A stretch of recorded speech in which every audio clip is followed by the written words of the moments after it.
मला पहिल्यापासून वाटायचं की असं काहीतरी आपल्याकडे वेगळा असावा, जे कुणाकडंच नसावा. त्या प्रकारे पहिल्यापासून मला जर्मन शेपर्डची जास्त आवड आहे, जर्मन शेपर्ड डॉगची.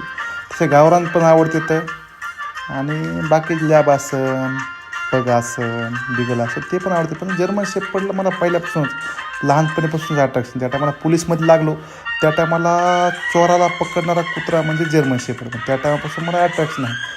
पण कलर हे फक्त मी यूट्यूबवर बघितले होते की ब्लॅक जर्मन शेपर्ड असतंय, रेड जर्मन शेपर्ड असते, व्हाईट जर्मन शेपर्ड असते. मग ते मला कधी भेटलं नाही तसा चान्स एका ठिकाणी बघायचा. मग पवनला ही गोष्ट बोललो. पवन म्हणला बघू मला दाजी. पवन म्हणजे माझा मेहुणा. मग आम्ही बघायला सुरू केलं. ब्लॅक जर्मन शेपर्ड भेटला, रेड जर्मन शेपर्ड बघायला भेटले, व्हाईट जर्मन शेपर्ड आणली, मित्रांनो मला उपलब्ध करून दिली.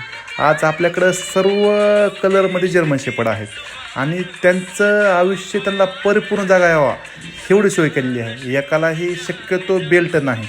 जर काय अडचण वाटली तरच कधीतरी बेल्ट, नसता बेल्ट अजिबात नाही.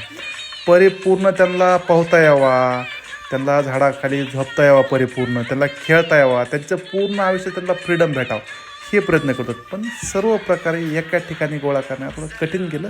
पण आज भारी वाटते. आज काही कुत्र्यांना ब्लॅक जर्मन शेपर्डचे पिल्ले झाले तर, रेड जर्मनचे पिल्ले झाले तर बरं वाटतंय बघून.